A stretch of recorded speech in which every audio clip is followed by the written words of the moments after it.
যে ব্যক্তির আমল স্বয়ং আল্লাহ রাব্বুল আলামিনের জন্য একনিষ্ঠ বা আল্লাহর জন্য খাস সীমাবদ্ধ না হয়, ওই ব্যক্তির একটা বিন্দু পরিমাণ আমল আল্লাহ রাব্বুল আলামিনের দরবারে কবুল আছেন। মুসলমান 5 ওয়াক্ত নামাজ পড়ে ঠিকই, কিন্তু তার মধ্যে কিছুটা ভ্রান্ত আকীদা বিশ্বাস তার মধ্যে পাওয়া যায়। মাজারে গিয়ে বাবার নামে এরকম গরু, ছাগল, মুরগি এই সমস্ত কিছু দান করে, বাবার নামে মানত করে। অনেকে আমরা আছে সেই আজমি শরীফে যায়, গিয়ে বাবার উদ্দেশ্যে উৎসর্গ করে ছাগল, বকরি, গরু বাবার উদ্দেশ্যে। কিন্তু হাদিস শরীফে বলতেছে একজন মুমিন বান্দাকে জন্ম থেকে নিয়ে মৃত্যু পর্যন্ত তার গোটা জীবনের মধ্যে সে কোথায়, কোন ভাগে কোন কাজটা করবে, কোন পরিস্থিতিতে পড়লে তাকে কি করা উচিত, এভরিথিং, সকল কিছু একজন মুসলমানকে আল্লাহ রাব্বুল আলামিন কোরআন হাদিসে এর একটা দিক নির্দেশনা দিয়ে রেখেছেন। কোন মুসলমান যদি এই দিক নির্দেশনাগুলি পালন করে, তাহলে আল্লাহ পাক রব্বুল আলামিন ওই ব্যক্তিকে বলেছেন যে সে সফল। আর যারা এই বিধানগুলো থেকে মুখ ফিরিয়ে নিবে, আল্লাহ পাক রব্বুল আলামিন বলতেছেন ইন্নাল্লাহা গনিয়্যুন হামিদ, আল্লাহ রাব্বুল আলামিন ওই ব্যক্তির থেকে ধনী, অর্থাৎ ওই ব্যক্তিদের আমলের কোনো প্রয়োজন আল্লাহ রাব্বুল আলামিনের নাই। তিনি ওই ব্যক্তির থেকে একদম মুক্ত, অর্থাৎ তাদের কোনো জিম্মেদারি আল্লাহ রাব্বুল আলামিনের কাছে নেই। সেই সুবাদে একজন মুমিন বান্দার জন্ম থেকে নিয়ে মৃত্যু পর্যন্ত যে কাজগুলো সে করবে, যে আমলগুলো তার করা উচিত, এই আমলগুলোর মধ্যে সব থেকে গুরুত্বপূর্ণ যে কাজটা, যে বিষয়টা খেয়াল রাখতে হবে, সেই বিষয়টার নাম হলো ইখলাস। অর্থাৎ একজন মুমিন বান্দা ইখলাসের সাথে তার জীবনের প্রত্যেকটা আমলকে সে তার আল্লাহ রাব্বুল আলামিনের উদ্দেশ্যে সামনে আগাবে, একমাত্র আল্লাহ রাব্বুল আলামিনের জন্য। ইখলাস শব্দের অর্থ, এটা মূলত খুলুস শব্দ থেকে নির্গত হয়েছে, আর এটার বাংলা অর্থ হচ্ছে একনিষ্ঠ, একত্ব, অর্থাৎ আল্লাহ রাব্বুল আলামিনের জন্য একনিষ্ঠ হওয়া, এটাকে বলা হয় খুলুস। সেখান থেকে শব্দটা নির্গত হয়েছে আল ইখলাস। আমলের মধ্যে দুটো অবস্থা, একটা হলো আল ইহসানু ফিল আমাল, দ্বিতীয়টা হলো আল ইখলাসু ফিল আমাল। দুটোর মধ্যে কিছুটা পার্থক্য আছে, অর্থাৎ আমল করতে হবে দুইটা দিক বিবেচনায় রেখে। একটা হলো আল ইহসানু ফিল আমাল, আরেকটা হচ্ছে আল ইখলাসু ফিল আমাল। সর্বপ্রথম আল ইহসানু ফিল আমালের ব্যাখ্যা দিতেছি। ইব্রাহিম আলাইহিস সালাতু ওয়াস সালাম একবার আল্লাহ হাবিব সাল্লাল্লাহু আলাইহি ওয়াসাল্লামের কাছে আসলেন, একজন মানুষের ছদ্মবেশে, মুসাফিরের দেশে আসলেন। আসার পর হাদিস শরীফে আসছে জিবরীল আলাইহিস সালাতু ওয়াস সালাম এসে রাসূলের সামনে বসলেন। বসে আল্লাহ হাবিবকে প্রশ্ন করতে থাকলেন, একের পর এক প্রশ্ন। প্রত্যেকটা প্রশ্ন বলতে গেলে হাদিস অনেক লম্বা। একটা প্রশ্ন এরকম ছিল, ইয়া রাসূলুল্লাহ, আপনি বলুন মান ইহসান, ইহসান কাকে বলা হয়?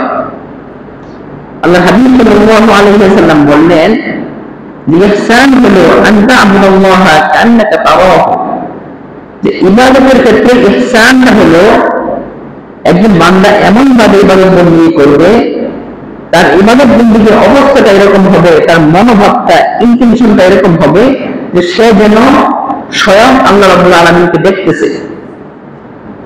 তারপর রাসূল বলতেছে ফাইনাম তাকুম তারাহু, যদিও ওই ব্যক্তি আল্লাহকে দেখতেছে না, কিন্তু মনোভাবটা এরকম থাকতে হবে, ভয়টা অন্তরে এরকম থাকতে হবে যে স্বয়ং আল্লাহ আমাকে দেখতেছে। এটাকে বলা হয় আল ইহসান ফিল আমাল। আমলের ক্ষেত্রে এই ইহসানটা জরুরি। আমি আপনি যদি আমল করি, সে আমলের মধ্যে ইহসানটা যদি না থাকে, তাহলে সেই আমলটা আল্লাহ রাব্বুল আলামিনের কাছে গ্রহণযোগ্য হবে না। তো এটা হলো আমল কবুল হওয়ার জন্য 1 নম্বর শর্ত, আল ইহসান ফিল আমাল, আমলের প্রথম অবস্থা। এটা হলো আমাদের আলোচ্য বিষয় না আজকে। আজকে আমাদের আলোচ্য বিষয় হলো দ্বিতীয়টা, যেটাকে বলা হয় আল ইখলাস ফিল আমাল, আমলের ক্ষেত্রে ইখলাস অবলম্বন করা। ইখলাসের ব্যাখ্যাটা সব থেকে সহজভাবে যদি দিতে হয় তাহলে আমি বলবো আমরা আমাদের সকলেই সূরা ফাতিহা মুখস্থ আছে। সূরা ফাতিহার যে আয়াতটা ইয়াকা না'বুদু ওয়া ইয়াকা নাস্তাঈন, এই আয়াতের অর্থ হচ্ছে ইয়াকা না'বুদু, আল্লাহকে আমরা বলতেছি যে আমি আপনারই ইবাদত করি, ওয়া ইয়াকা নাস্তাঈন, আপনার কাছেই আমরা সাহায্য প্রার্থনা করি। তো এই যে আয়াতটা, এই আয়াতটাই হলো মূলত ইখলাসের সংজ্ঞা। অর্থাৎ আমলটা এরকম ভাবে আমাকে করতে হবে একমাত্র আল্লাহ রাব্বুল আলামিনের জন্যই, দুনিয়ার কাউকে উদ্দেশ্য করে আমল করব না, একমাত্র আল্লাহ রাব্বুল আলামিনকে উদ্দেশ্য করেই আমলটা করব। এটাই মূলত ইখলাস বলা হয়। আর ইখলাসটা হলো ঈমানের সাথে ওতপ্রোতভাবে জড়িত। রাসূল করিম সাল্লাল্লাহু আলাইহি ওয়াসাল্লাম একটা হাদিসে বলতেছেন যে একজন লোক রাসূলকে ডাক দিলেন, ডাক দিয়ে বললেন ইয়া রাসূলুল্লাহ মাল ঈমান, ইয়া রাসূলুল্লাহ ঈমান কাকে বলে? রাসূল এক কথায় জবাব দিলেন আল ঈমান আল ইখলাস, ঈমানের অপর নাম হলো ইখলাস। ঈমান বলা হয় আল্লাহ রাব্বুল আলামিনের প্রতি বিশ্বাস।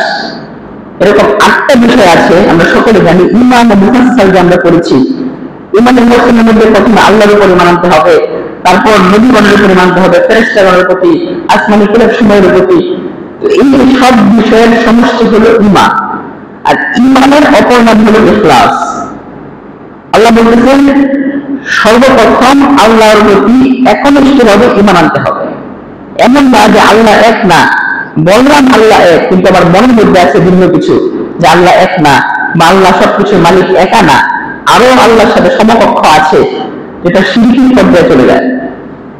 কোন কোন উলামায়ে কেরাম এমন বলেছেন যে আমলের মধ্যে যদি ইখলাস এটা যদি নিয়ে আসা না হয়, ইখলাস যদি কেউ অবলম্বন না করে, তাহলে সেটাকে শিরকে আসগর বলা হয়েছে, ছোট শিরক বলা হয়েছে। একটা তো হলো বড় শিরক, যেটা আল্লাহর সাথে সরাসরি শরীক করা।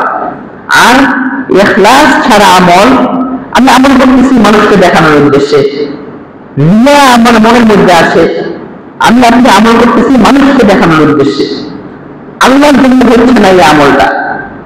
এই আমলকে বলা হবে সে ব্যক্তি শিরকে আসগর করতেছে, ছোট শিরকে লিপ্ত আছে এই ব্যক্তিটা।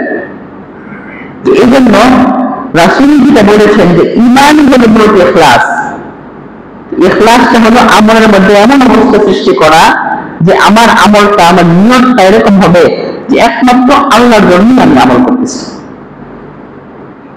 ইখলাস অবলম্বন করাটা এটা অনেক গুরুত্বপূর্ণ একটা বিষয়। কোরআন কারীমের এমন 5 জায়গায় আল্লাহ রাব্বুল আলামিন ইখলাসের কথা বলেছেন যে তোমরা ইখলাস অবলম্বন করো।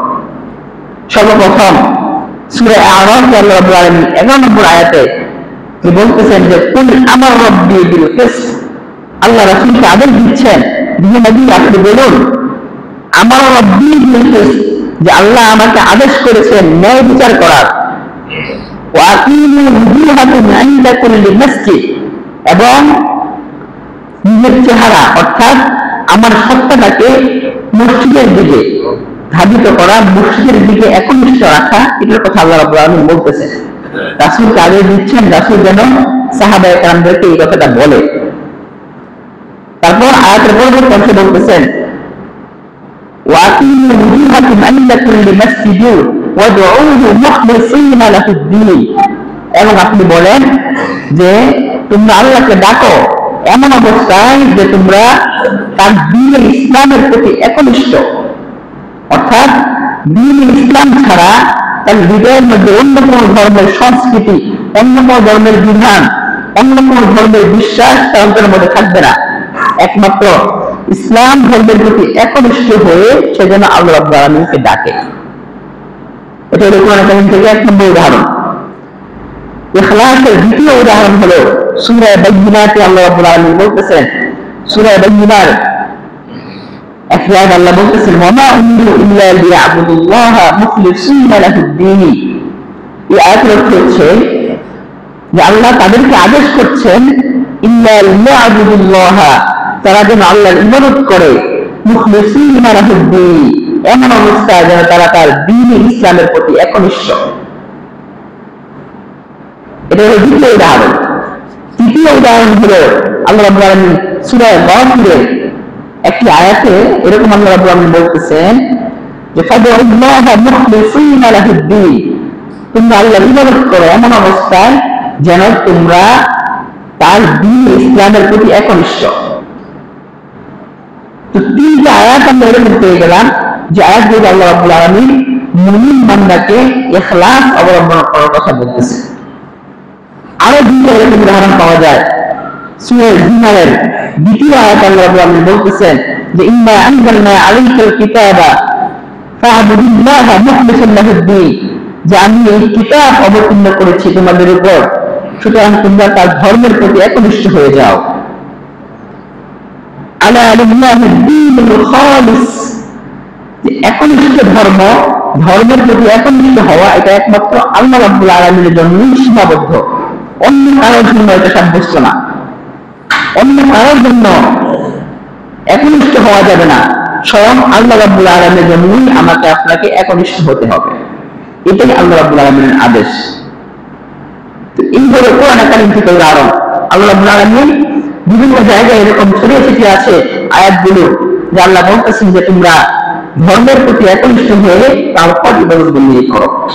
তো এর থেকে বুঝে আসে ইখলাসের কতটা গুরুত্ব। এবার আসি আমরা হাদিসের দিকে। আল্লাহ হাবিব সাল্লাল্লাহু আলাইহি ওয়াসাল্লাম যখন ইন্তেকাল করেছেন, ইন্তেকালের পর হযরত মুআবিয়া রাদিয়াল্লাহু তাআলা আনহু, আল্লাহ হাবিবের একজন জালিলুল কদর সাহাবী, তিনি একবার আম্মা জান আয়েশা রাদিয়াল্লাহু তাআলা আনহার কাছে একটা চিঠি লিখলেন।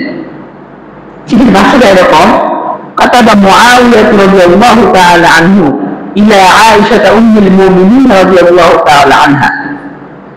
মুআবিয়া রাদিয়াল্লাহু তাআলা আনহু আম্মা জান আয়েশা রাদিয়াল্লাহু তাআলা আনহার কাছে একটা চিঠি লিখলেন এই মর্মে যে আনিকতুবু ইলাইয়া কিতাবান।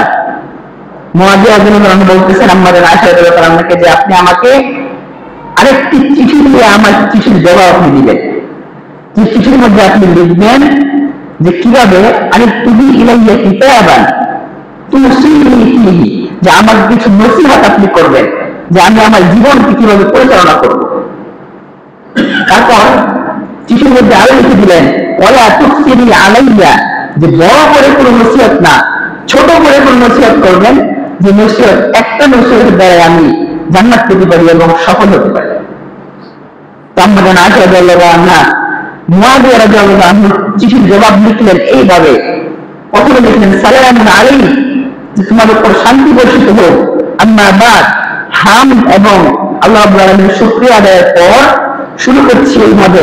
তিনি লিখলেন সামিআতু রাসূলুল্লাহ সাল্লাল্লাহু আলাইহি ওয়াসাল্লাম, আমি আল্লাহর হাবিব সাল্লাল্লাহু আলাইহি ওয়াসাল্লামকে বলতে শুনেছি মান ইলতামাসা রিদাআল্লাহি বিসাখাতিন নাস, যে ব্যক্তি আল্লাহ রাব্বুল আলামিনকে সন্তুষ্ট করার উদ্দেশ্যে আমল করবে। এখানে কিন্তু ইখলাসের কথা হচ্ছে যে আল্লাহ রাব্বুল আলামিনকে সন্তুষ্ট করার উদ্দেশ্যে যে ব্যক্তি কাজ করবে, বিসাখাতিন নাস, মানুষ রাগ করলো না মানুষ কি বললো এগুলো কোনো দেখার বিষয় না। মানুষের রাগ উপেক্ষা করে যে ব্যক্তি স্বয়ং আল্লাহ রাব্বুল আলামিনকে সন্তুষ্ট করার উদ্দেশ্যে আমল করবে। তো এই আয়াতের ব্যাখ্যা, এই হাদিসের ব্যাখ্যায় মুহাদ্দিসিন কেরাম বলতেছেন যে কোনো ব্যক্তি নেক কাজ করতেছে, ভালো কাজ করতেছে, উন্নয়নমূলক কাজ করতেছে, কিন্তু প্রতিপক্ষ তাকে নিন্দা করতেছে, প্রতিপক্ষ তাকে নিয়ে হাসি মজা করতেছে, তাকে নিয়ে মজা করতেছে, ঠাট্টা করতেছে, কিন্তু ওই ব্যক্তি করতেছে ভালো কাজ, কিন্তু প্রতিপক্ষ তাকে নিয়ে মজা করতেছে। ওই ব্যক্তিদের নৈতিক হবে সেজন্য ওই প্রতিপক্ষের মজার দিকে না তাকায়, আল্লাহ রাব্বুল আলামিনের জন্য নিজের কাজকে উৎসর্গ করে যে আমি সব আল্লাহর জন্যই কাজ করতেছি। তো এই কাজটা যদি সে করতে পারে তাহলে আল্লাহ তাকে একটা পুরস্কার দান করবে। সেই পুরস্কারটা হলো কাফাহুল্লাহু মুহনাতান নাস।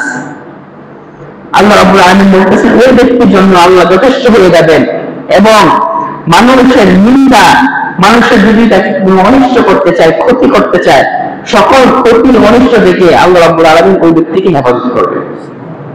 এটা হলো প্রথম, যে ব্যক্তি মানুষের রাগকে, মানুষের নিন্দাকে উপেক্ষা করে আল্লাহর জন্য কাজ করতে থাকবে, এটা হলো এই ব্যক্তির উদাহরণ। তারপর হাদিসের দ্বিতীয় অংশে আম্মা জান আয়েশা রাদিয়াল্লাহু আনহা বলতেছেন যে ওয়ামানিল তামাকা রিদা আন-নাস বিসাখাতিল্লাহ, আর এমন ব্যক্তি সমাজে আছে যে ব্যক্তি মানুষ কি বলবে না বলবে এই কথা চিন্তা করে আল্লাহ সন্তুষ্টিকে সে উপেক্ষা করতেছে। অর্থাৎ আল্লাহ সন্তুষ্টি কোনো পরোয়া সে করতেছে না, সে চিন্তা করতেছে যে মানুষ আমাকে কি বলবে, মানুষের কথা চিন্তা করে আল্লাহ সন্তুষ্টিকে উপেক্ষা করতেছে, ওই ব্যক্তির জন্য আল্লাহ একটা শাস্তি দিবেন।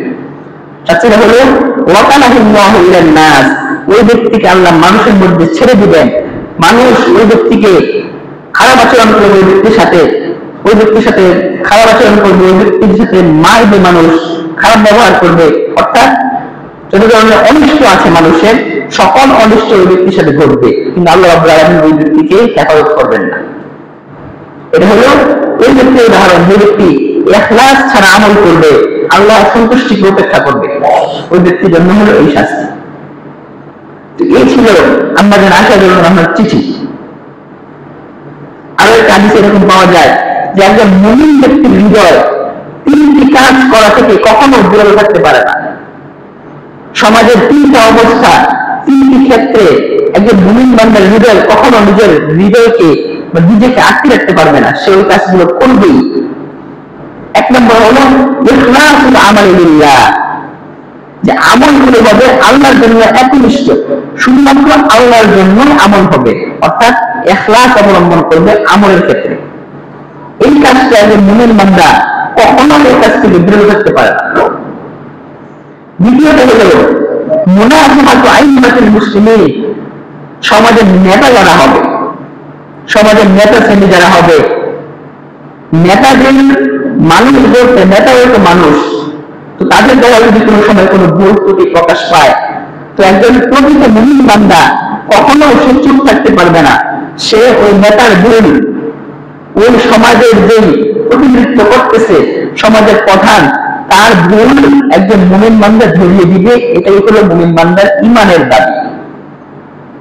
এই কাজ থেকে একজন মুমিন বান্দার হৃদয় কখনো তাকে ভালো দিতে পারে না, সেই কাজ করবে। তৃতীয় হলো নুজুল জামাআতিহি, ওই মুমিন বান্দার হৃদয় যখন দেখবে সমাজের মধ্যে অনেক শ্রেণীর মানুষ আছে,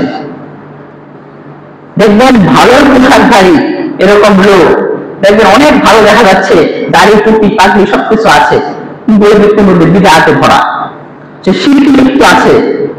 তারপরে ওই ব্যক্তিদেরকে চিনতে হবে।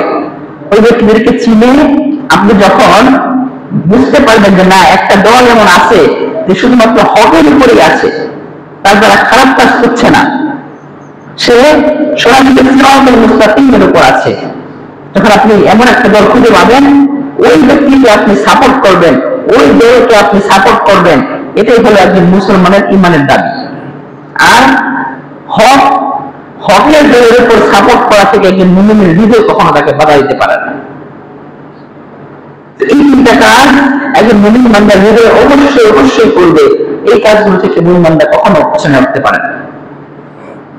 এই হলো ইখলাসের আরেকটা উদাহরণ। ইখলাসের আরো একটি উদাহরণ এরকম হাদিস শরীফে পাওয়া যায়, যে আল্লাহ হাবিব সাল্লাল্লাহু আলাইহি সাল্লাম দুই ব্যক্তির কথা উল্লেখ করেছেন। এক ব্যক্তি আমলের মধ্যে ইখলাস অবলম্বন করে, আমল শুধুমাত্র আল্লাহ রাব্বুল আলামিনের জন্যই সে করে, আখিরাতের জন্য আমল করে, ওই ব্যক্তির জন্য আল্লাহ রাব্বুল আলামিন তিনটা এরকম পুরস্কারের কথা বলেছেন। আরেক ব্যক্তি যে শুধুমাত্র দুনিয়ার জন্য কাজ করে, তার আমলের মধ্যে আখিরাতের জন্য অথবা আল্লাহর সন্তুষ্টি খুঁজে পাওয়া যায় না, ওই ব্যক্তির জন্য আল্লাহ তিনটা শাস্তি বলেছেন। রাসূল কারীম সাল্লাল্লাহু আলাইহি ওয়াসাল্লাম হাদিস শরীফে বলেছেন।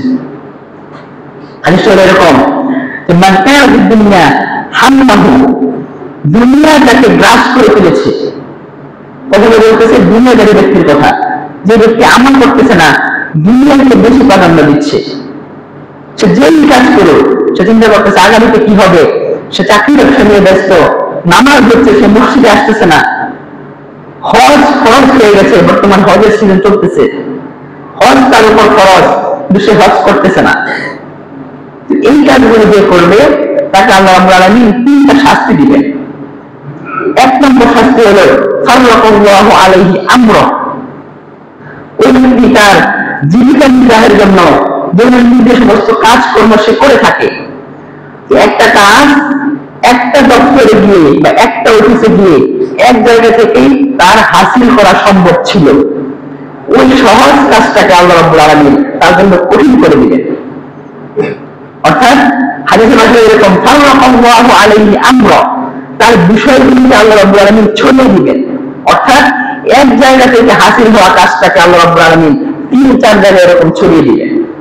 তো দেখা যাবে ওই ব্যক্তিটা 3 জায়গায় 4 জায়গায় গিয়ে সেই কাজটা হাসিল করা লাগছে। তার জন্য আল্লাহ রাব্বুল আলামিন ওই কাজটা কঠিন করে দিলেন।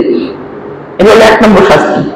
দ্বিতীয় শাস্তি হলো ওয়াজআলা ফাকরাহু বাইনা আইনাইহি, ওই ব্যক্তি অনেক টাকা ইনকাম করে, 1 লক্ষ 2 লক্ষ টাকা বেতন, কিন্তু দেখা যায় মাস শেষে তার ঋণ হয়ে যায়। সে শুধু মনে করে যে তার সংসারে শুধুমাত্র অভাব আর অভাব। আপনি যখনই তার সাথে কথা বলবেন, ওই ব্যক্তি বলবে যে ভাই সংসার চলে না, অভাব। ওই ব্যক্তি টাকা পায়, অমুক দোকানে ঋণ, অমুক দোকানে বাকি, ওই ব্যক্তি আমার কাছে ঋণ পায়।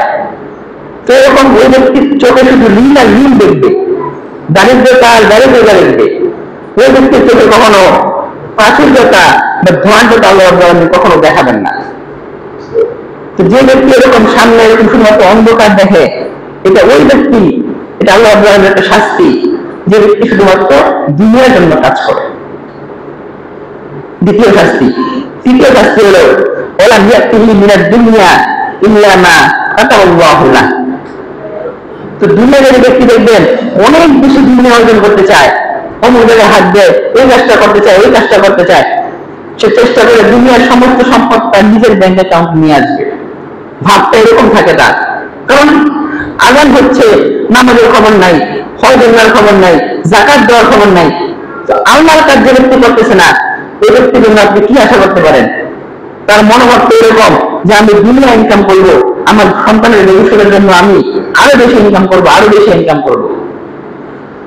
তো তার মন মানসিকতা এরকম যে আমি আরো চাই, আরো চাই, আরো চাই। কিন্তু আল্লাহ বলতেছে তার শাস্তি হলো এরকম, সে চাচ্ছে অনেক বেশি, কিন্তু আল্লাহ রাব্বুল আলামিন একটা নির্দিষ্ট পরিমাণ তার কপালে লিখে রেখেছেন। তার তাকদীরের একটা নির্দিষ্ট পরিমাণ লেখা আছে, এর থেকে বেশি এক চুল পরিমাণও সম্পদ বা উপকার সে এরকম অর্জন করতে পারবে না। এটা হলো আল্লাহ রাব্বুল আলামিনের তৃতীয় শাস্তি, যে দুনিয়ার জন্য কাজ করে। এটা হলো প্রথম ব্যক্তি। এবার দ্বিতীয় ব্যক্তির কথায় আসি। আল্লাহ হাবিব বলতেছেন এমন ব্যক্তি যে ব্যক্তির সমস্ত কাজ আল্লাহ রাব্বুল আলামিনের জন্য নির্ধারিত। চাকরি করে, ব্যবসা করুক, ওই ব্যক্তির তার মনের মধ্যে আল্লাহ একটা ভয় থাকে সবসময়। নামাজের সময় হলে মসজিদে বের হয়ে যায়, তাকে কখনো আল্লাহ ইবাদত থেকে ফিরিয়ে রাখা যায় না। ওই ব্যক্তি উদাহরণ দিচ্ছে এরকম ভাবে, অমান কায়াতুল আখিরাতু নিয়্যাতুহু, যার নিয়ত হয় আখিরাত কেন্দ্রিক, যার আমল হয় আখিরাত কেন্দ্রিক, তাকে আল্লাহ রাব্বুল আলামিন 3টা পুরস্কার দান করবেন। 1 নম্বর পুরস্কার হলো জামা আল্লাহু লাহু আমরাহু। ওই যে প্রথম ব্যক্তির কথা বলেছিলাম, যে ব্যক্তির এক জায়গার কাজ বিভিন্ন জায়গায় আল্লাহ রাব্বুল আলামিন ছড়িয়ে দিয়েছেন, ঠিক দ্বিতীয় ব্যক্তির ক্ষেত্রে যে নিয়ত করে আখিরাতে, ওই ব্যক্তির জন্য একটা কঠিন কাজ 4-5 জায়গায় ছড়িয়ে ছিটিয়ে রাখা একটা কাজ আল্লাহ রাব্বুল আলামিন এক জায়গায় এনে দিবেন এবং তার জন্য সহজ করে দেবেন ওই কাজটাকে। এটা হলো প্রথম পুরস্কার। দ্বিতীয় পুরস্কার হলো ওয়াজআলা গিনাহু ফি কলবি, আল্লাহ রাব্বুল আলামিন তার কলবকে ধনী বানিয়ে দিবেন। কলব ধনী হওয়ার অর্থ হলো, আমরা তো সকলে জানি যে মানুষ ধনী হওয়া, মানুষের কাছে টাকা আসলে মানুষ যখন অনেক টাকার মালিক হয়ে যায় তখন সে ধনী হয়ে যায়। এটা হলো মানুষ। আল্লাহ বলতেছেন ওয়াজআলা গিনাহু ফি কলবি, আল্লাহ তার কলবকে ধনী বানিয়ে দিবেন। রাসূল আরেকটা হাদিসে এরকম আছে পাওয়া যায় যে খায়রুল গিনা গিনান নাফস, সর্বোচ্চ ধনাঢ্যতা হলো, সর্বোত্তম ধনাঢ্যতা হলো কলবের ধনাঢ্যতা।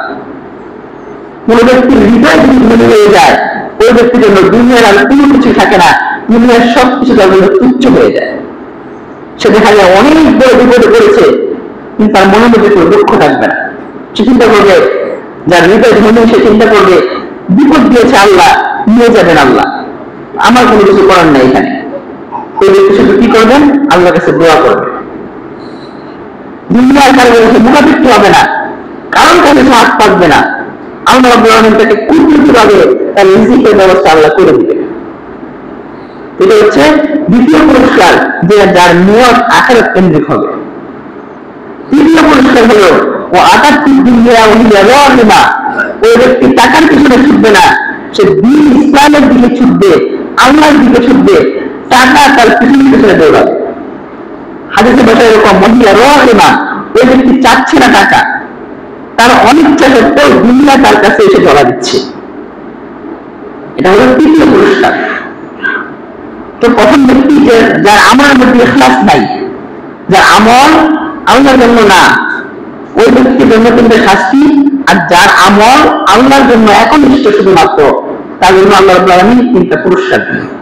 এই হিসেবে পুরস্কার।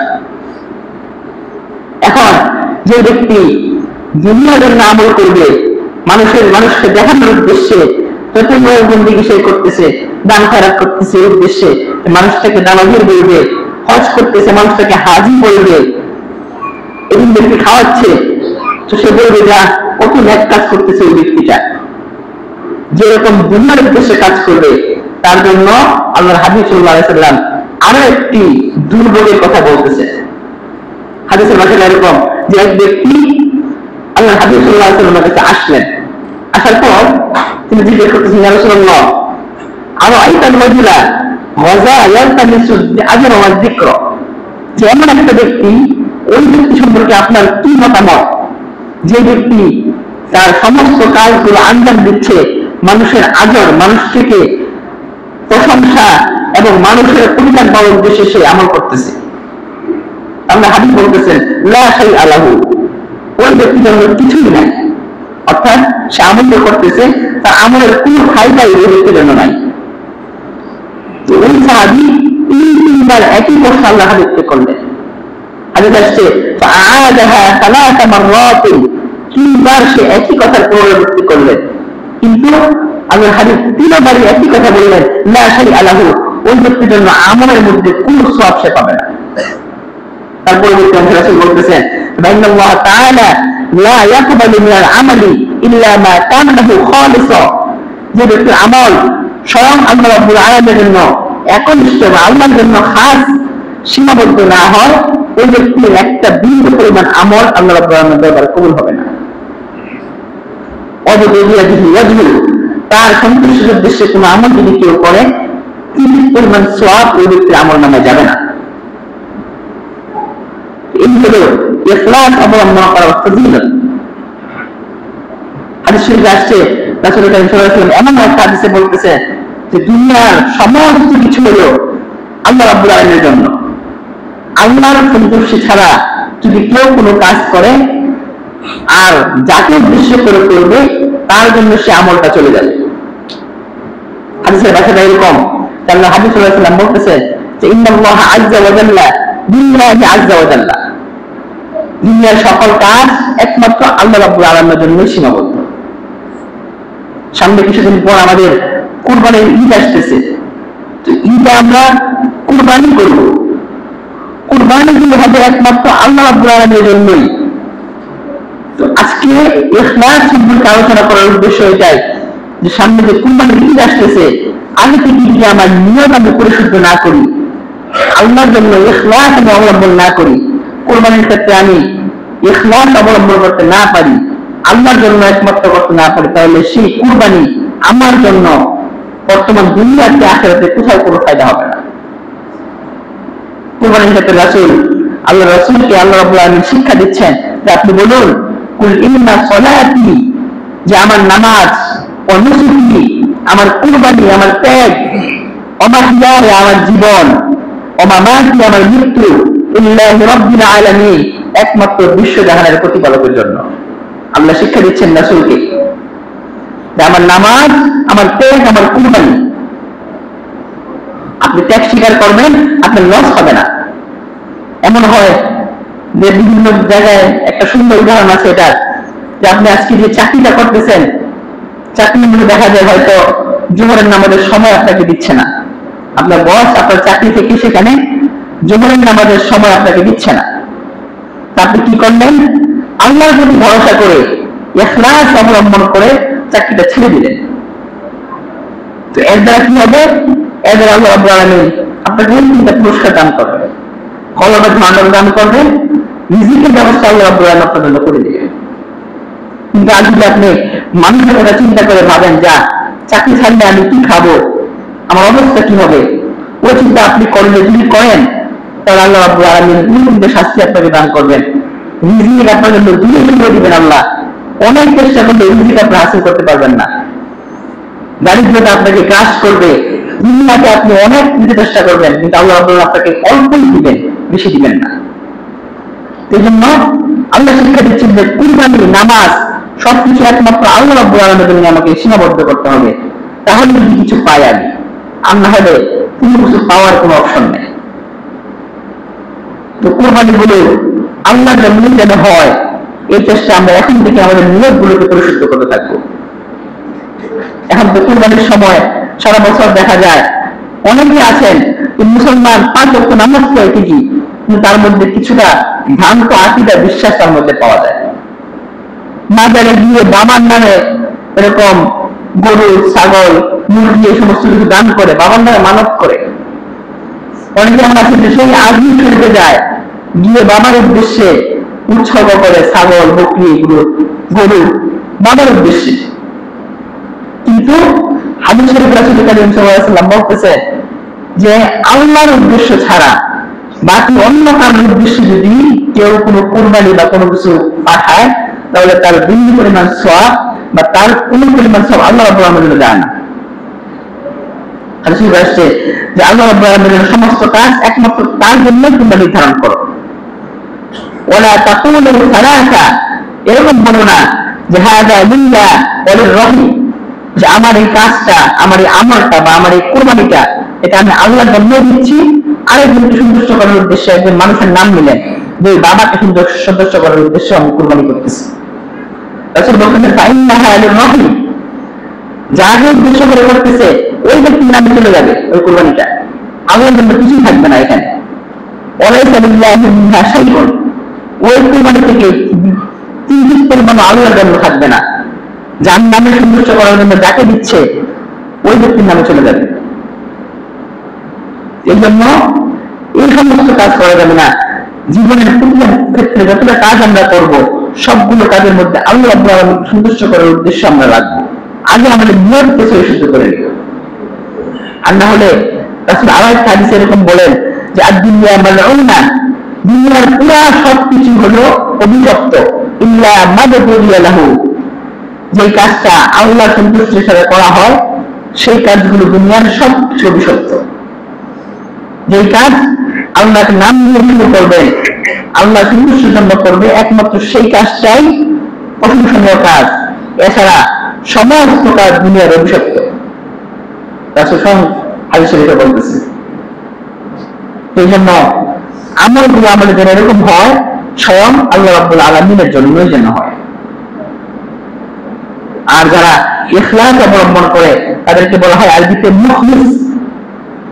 হাদিসে আসছে এরকম ভাবে যে মুখলিস ব্যক্তি যে এরকম ইখলাস অবলম্বন করে আমলের ক্ষেত্রে, আল্লাহর জন্য আমল করে, ওই ব্যক্তির হলো উলাইকা মাসাবিহুল হুদা, এরা হলো হেদায়েতের বাতি। এদেরকে বলা হয় হেদায়েতের বাতি স্বরূপ। হেদায়েতের বাতি বলতে যে তারা পথ প্রদর্শন করে মানুষকে, তারা একটা রাস্তায় নিজেকে পরিচালনা করে, মানুষ দূর থেকে তাদেরকে দেখে যে এই ব্যক্তি তো হকের পথে আছে। এই ব্যক্তিকে দেখে বাকি সব মানুষ এই ব্যক্তির পিছনে পিছনে নেক কাজের দিকে অগ্রসর হয়। এই জন্য এই ব্যক্তিদেরকে বলা হচ্ছে উলাইকা মাসাবিহুল হুদা, এরা হচ্ছে হেদায়েতের পথ নির্দেশক। আল্লাহ রাব্বুল আলামিন এদের থেকে কুল্লু ফিতনাতিন যালামা তানজালি আনহু, দুনিয়ার যত ফিতনা, যত অন্ধকার থাকে, সমস্ত অন্ধকার ফিতনা আল্লাহ রাব্বুল আলামিন ওই ব্যক্তি থেকে সরিয়ে রাখবেন। কোন ফিতনা বা কোন ধরনের অন্ধকার ওই ব্যক্তির দিলে আল্লাহ রাব্বুল আলামিন পৌঁছে দিবেন না। এটা হচ্ছে মুখলিস ব্যক্তির পুরস্কার। এই জন্য আমরা আজকে থেকে চেষ্টা করব যে আগামী যতদিন কুরবানি কিনার যতদিন আছে, এই সময়টা আমি এখন থেকে আমার টাকাগুলো বাঁচ করব এবং অন্তরের মধ্যে পরিপূর্ণ 100 বিশ্বাস এরকম রাখবো যে না, আমার এই কুরবানির মধ্যে কোনো মানুষের কোনো উদ্দেশ্য না, মানুষকে দেখানোর কোনো উদ্দেশ্য না, একমাত্র স্বয়ং আল্লাহ রাব্বুল আলামিনের জন্য কুরবানি আমি করব। তাহলে আমার কুরবানি সফল হবে। রাসূল কারীম সাল্লাল্লাহু আলাইহি ওয়াসাল্লামের হাদিসের অনুযায়ী আমরা সেই প্রতিদানগুলো আল্লাহর কাছে পেয়ে যাব। এই জন্য কুরবানির পশুর রক্ত, গোশত কোনো কিছু আল্লাহর কাছে পৌঁছায় না, এটা আমরা সকলেই জানি। আয়াতে আল্লাহ রাব্বুল আলামিন কোরআনে বলতেছে, লা ইয়ানালুল্লাহু লুহুমহা, যে কুরবানির গরুর গোশত আল্লাহর কাছে পৌঁছায় না, ওয়ালা দিমাউহা, রক্ত পৌঁছায় না, ওয়ালা ইয়ানালুত তাকওয়া মিনকুম, আল্লাহ রাব্বুল আলামিনের কাছে পৌঁছায় শুধুমাত্র বান্দার হৃদয়ের তাকওয়া, আল্লাহর ভয়। এই তাকওয়ার ব্যাখ্যা অনেকে এটাকে ইখলাস বলেছেন, যে আল্লাহর প্রতি একনিষ্ঠ, কতটুকু আমি আল্লাহকে ভয় করতেছি, আল্লাহর জন্য কতটুকু আমি কুরবানি করতেছি, এই ইচ্ছাটা, এই ইন্টেনশনটা আমার কাছে পৌঁছায়। এই জন্য ওমর ফারুক রাদিয়াল্লাহু তাআলা আনহুর একটা দোয়া, তিনি সবসময় একটা দোয়া করতেন, যে দোয়াটা যদি আপনি করি তাহলে আশা করা যায় আল্লাহ রাব্বুল আলামিন আমাকে আমলের মধ্যে ইখলাস দান করবেন। দোয়াটা হলো এরকম, যে আল্লাহুম্মা জাআলহু, আল্লাহুম্মা জাআল আমালি কুল্লাহু সালিহা, যে আল্লাহ আপনি আমাকে যেই কাজগুলো করার তৌফিক দান করবেন সবগুলো কাজ যেন আমি নেক কাজই করি, যেন আমার কাছ থেকে কোনো গুনাহের কাজ প্রকাশ না পায়। ওয়াজআলহু ফি উজুহিকুম খালিসা, এবং এই সমস্ত কাজগুলো যেন একমাত্র আপনার উদ্দেশ্যেই, আপনার জন্য একনিষ্ঠ হয়েই আমলগুলো করতে পারেন। এই দোয়াটা বেশি বেশি করে করতে হবে, এবং সমস্ত আমল করার আগে নিয়তটা সই করে নিতে হবে। আর না হলে বিন্দু পরিমাণ আমল আল্লাহ রাব্বুল আলামিনের দরবারে পৌঁছাবে না, কবুল হবে না। সমস্ত আমলগুলো সব মুশরিক থেকে যাবে, এখানেই পড়ে থাকবে। এই আমলটা ফেরেশতারা তুলে নিয়ে আল্লাহর আসমানের কাছে, আল্লাহ আসমানে নিয়ে যাবে না। আমল মানে বিপরীত হবে না, এটা এরকম ডাস্টবিনের মনের মধ্যে যেরকম আবর্জনা পড়ে থাকে, আমার আপনার নামাজ, রোজা, এই সব কিছু এরকম ডাস্টবিনের ময়লার মতো ছড়িয়ে ছিটিয়ে পড়ে থাকবে। আল্লাহ রাব্বুল আলামিন আমাদের সকলকে আমলের মধ্যে ইখলাস, আল্লাহর প্রতি একনিষ্ঠ হয়ে, দ্বীন ইসলামের প্রতি একনিষ্ঠ হয়ে সমস্ত আমলগুলো যেন আমি নিজে করতে পারি, আমার পরিবার পরিজনকে যেন ইখলাসের দাওয়াত দিতে পারি, এলাকার মানুষ, মুসলমান ভাই তাদেরকে যেন আমি ইখলাসের দাওয়াত দিতে পারি। আল্লাহ পাক রব্বুল আলামিন আমাদের সকলকে তৌফিক দান করুন।